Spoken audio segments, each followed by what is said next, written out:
श्री शिवाय नमस्तुभ्यम। हर हर महादेव। आज के इस वीडियो में आपको 28 नवंबर मतलब कल जो दिन है, शुक्रवार का दिन है, अष्टमी का विशेष दिन। अगर शुक्रवार के दिन होता है तो ऐसे में माता लक्ष्मी की कृपा प्राप्त करने वाले गुरुजी पंडित प्रदीप मिश्रा जी के द्वारा बताया मतलब उपाय कुछ बताए गए हैं। सबसे विशेष और असरदार उपाय वीडियो में बताएंगे हम आपको, जो कि कल अष्टमी है उस दिन बताए जाएंगे। आज गुरुजी पंडित प्रदीप मिश्रा जी ने आने वाले दिसंबर की 3 नई शिव पुराण कथाओं की जानकारी दी है। सभी जानकारी आपको इस वीडियो में मिलने वाली है। आपको बता दें, छत्तीसगढ़ राज्य के कांकेर में गुरुजी पंडित प्रदीप मिश्रा जी द्वारा श्री शिव पुराण कथा शुरू हो गई है। ये 7 दिवसीय शिव पुराण कथा है, जिसे आप 26 नवंबर से 2 दिसंबर तक आस्था और यूट्यूब के माध्यम से लाइव देख सकते हैं। शुरू के 6 दिन ये कथा 2 बजे से 5 बजे तक रहेगी और अंतिम के दिन मतलब 2 दिसंबर के दिन यह कथा दोपहर 1 बजे से 4 बजे तक आप सुन पाएंगे। कथा स्थल अगर आप पहुंचना चाहते हैं तो उसका एड्रेस इस प्रकार है: कच्चे गांव, भानु प्रतापपुर, जिला उत्तर बस्तर, कांकेर, छत्तीसगढ़। अब हमने कल एक आपसे बताया था कि कल हम महाराज जी की कथा जो है वो आपको बताएंगे, तो वो हम आज आपको बता रहे हैं। क्योंकि कल की कथा में बहुत लोगों ने अगर कल की कथा भी नहीं सुन पाई है तो वो भी आपको मिल जाएगी हमारे चैनल पे, और आज की आपको कथा मिल जाएगी। आज की कथा भी हम शाम को 8 बजे डालेंगे।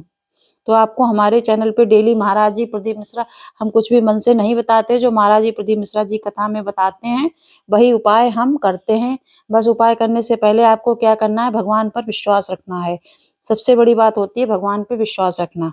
किसी भी भगवान की आप पूजा करते हो उस पर विश्वास रखेंगे तो भगवान आपकी मनोकामना जरूर पूरी करेगा।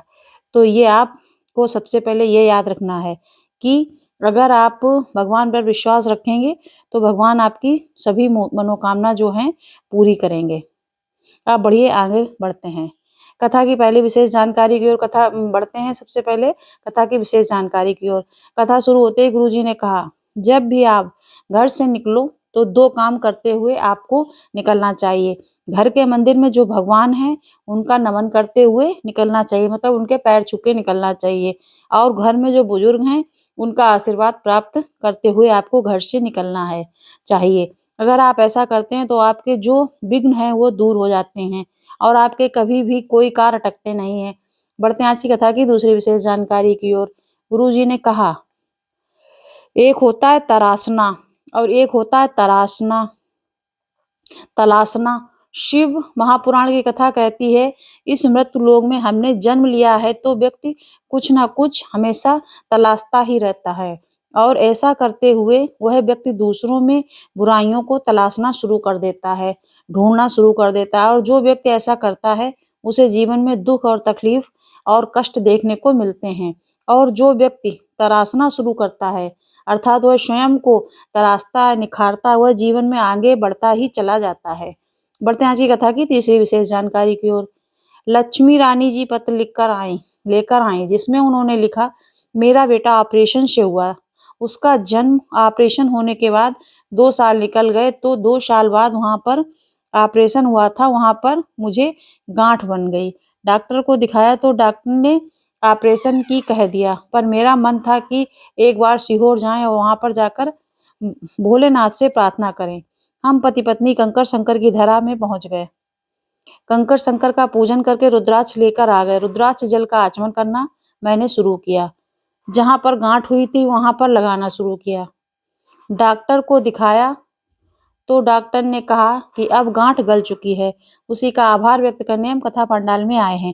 व्रतांश की कथा की चौथी विशेष जानकारी की। गुरु जी ने कहा, किसी भी व्रत पूजन अनुष्ठान जो भी आप करते हो उसे आपको अपने बल पर करना चाहिए, क्योंकि किसी से आप पूजन की सामग्री मांगते हैं कि मम्मी जी यह लाकर दे दो, मम्मी जी वह लाकर दे दो, और पूरी पूजन में आप सामान ही मांगते रहते हो, ऐसी पूजन का फल आपको नहीं मिल सकता है।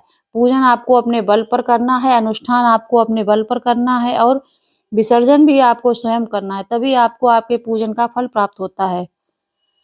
बढ़ते आज की कथा की पांचवी विशेष जानकारी की ओर। गुरु जी ने कहा, प्रयास करो जब शंकर भगवान के मंदिर में जाओ तो किसी को आपको ताने नहीं देना है, किसी का आपको दिल नहीं दुखाना है, किसी को आपको अपना ज्ञान नहीं देना है। बढ़ते हैं आज की कथा की छठी विशेष जानकारी की ओर। नेहा तिवारी जी पत्र लेकर आईं, जिसमें उन्होंने लिखा, मेरी शादी के 8 वर्ष हो गए थे, पर मुझे संतान सुख नहीं था। कई जगह दिखाया, पर कहीं से कोई लाभ नहीं मिला। सफेद आंकड़े की जड़ का प्रयोग किया, पशुपतिनाथ व्रत किया और डॉक्टर की दवाई के साथ-साथ मैंने यह सभी उपाय किए। पंडाल में बैठकर कथा सुनी और बाबा की कृपा से संतान सुख हुआ। उसी का आभार व्यक्त करने हम कथा पंडाल में आए हैं। बढ़ते हैं आज की कथा की 7वीं विशेष जानकारी की ओर। आगामी नई शिव पुराण कथाओं की जानकारी देते हुए गुरुजी पंडित प्रदीप मिश्रा जी ने दिसंबर 2025 की शिव पुराण कथाओं की कार्यक्रम की जानकारी देते हुए बताया कि 7 दिसंबर से 13 दिसंबर 2025 तक मां दंतेश्वरी की असीम कृपा से दंतेवाड़ा में शिव पुराण कथा होगी। इसके बाद 17 से 21 दिसंबर तक दुर्ग में शिव पुराण कथा होगी और 24 से 28 दिसंबर तक मुंबई में शिव पुराण कथा होने वाली है।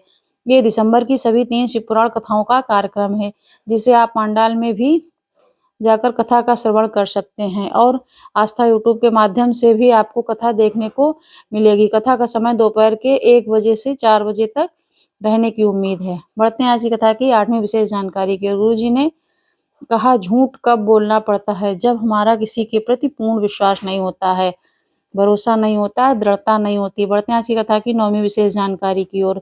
पिछले वर्षों की शिव पुराण कथाओं के अनुसार गुरुजी ने एक विशेष जानकारी दी थी, जिसे आपको कल मतलब 28 नवंबर 2025 को फॉलो करना है।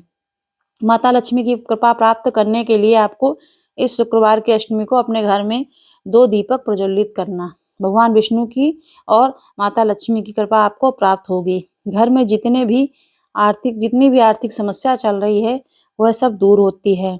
घर में धन संपदा की वृद्धि देखने को मिलती है और ऐसा तब होगा जब आप प्रयत्न करेंगे, कर्म करेंगे। उसके साथ ही साथ शुक्रवार के दिन शाम के समय 2 दीपक प्रज्वलित करेंगे। एक दीपक लंबी बाती का होना चाहिए, एक दीपक गोल बाती का होना चाहिए।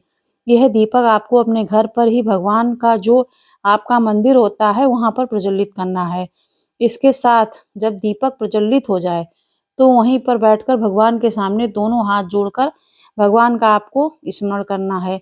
नाम जाप कर सकते हैं, मंत्र जाप कर सकते हैं, या फिर कोई आराधना करना चाहते हैं, भजन करना चाहते हैं, तो वह कर सकते हैं। जीवन में जितनी भी दुख तकलीफ कष्ट चल रहे हैं, आर्थिक समस्या चल रही है, कर्ज बढ़ रहा है, पैसा नहीं आ रहा है, आपको लाभ जरूर देखने को मिलेगा। बढ़ते हैं 10वीं और अंतिम विशेष जानकारी की ओर। 28 दिसंबर शुक्रवार का दिन है, अष्टमी की तिथि है। को माता लक्ष्मी को प्रसन्न करने के लिए गुरुजी पंडित प्रदीप मिश्रा जी का बताया बिल्कुल नया और विशेष उपाय है, जिसे आप इस 28 नवंबर शुक्रवार के दिन करके अधिक से अधिक लाभ प्राप्त कर सकते हैं। गुरुजी ने बताया था कि धन संपदा प्राप्ति के लिए आपको शुक्रवार के दिन एक बिल्कुल नया उपाय करना है। हाल ही की कथाओं में गुरुजी का बताया विशेष उपाय है, जो कि एकदम नया भी है। आपको एक कटोरे में शहद रखना है, मधु मतलब शहद थोड़ी सी ही मात्रा में रखेंगे तो भी पर्याप्त है, 1 बूंद रखेंगे तो भी पर्याप्त है। और उस कटोरी को आपको भगवान माता लक्ष्मी के साक्षी में रखना है और उसके समीप आपको एक लाल पुष्प भी रख देना है। यह उपाय करते समय माता लक्ष्मी का आप स्मरण कर सकते हैं और अगले दिन जो होगा मतलब शनिवार का जो दिन होगा, वह शहद और पुष्प का आपको विसर्जन कर देना है। कटोरी का विसर्जन नहीं करना है। शहद आपने अगर किसी कटोरी में रखा है, तो पुष्प में वह पूरी तरह शहद लगा लेना है और ले जाकर उस पुष्प का आपको किसी नदी तालाब में विसर्जन कर देना है। कई लोगों का यह प्रश्न रहता है कि हमारे घर के नजदीक में कोई नदी तालाब नहीं है, तो हम वह पुष्प का विसर्जन कहाँ करें? तो आपके घर में अगर कोई गमला है, तो उसमें भी आप उस पुष्प का विसर्जन कर सकते हैं। पर अगर नदी तालाब है, तो वहां पर जाकर करेंगे तो काफी अच्छी बात है। अन्यथा ये घर में गमला भी नहीं है, तो आप किसी पवित्र वृक्ष जैसे पीपल, वटवृक्ष, आंवला, बेलपत्र, इनके नीचे भी जाकर उस पुष्प का विसर्जन करेंगे और वहां पर एक कलश जल अर्पित कर देंगे, तो भी आप इस प्रकार से ये उपाय को पूर्ण कर सकते हैं। ऐसा आपको 5 से 7 शुक्रवार करना है। ऐसा करने वाले के घर में कभी भी धन संपदा की कमी नहीं होती है। जीवन में उसे उन्नति देखने को मिलती है। अष्टमी से कल से शुरू करना है और फिर कंटिन्यू जो शुक्रवार आएंगे उनमें करना है। ऐसा नहीं है कि अष्टमी अष्टमी ही करना है। यह एक विशेष उपाय है जिसे आप कम से कम 5 शुक्रवार करके देखिएगा। लगातार 5 शुक्रवार करेंगे, लाभ जरूर देखने को मिलेगा। इस वीडियो में बताई गई जानकारी संबंधित जितने भी आपके प्रश्न हैं, वे सभी प्रश्न आप कमेंट बॉक्स के जरिए पूछ सकते हैं। मेरे द्वारा बताई गई अगर आपको जानकारी जरा भी अच्छी लगी हो, जो महाराज जी प्रदीप मिश्रा जी ने कथा में बताई थी, तो आप लाइक कीजिए, शेयर कीजिए, सब्सक्राइब कीजिए।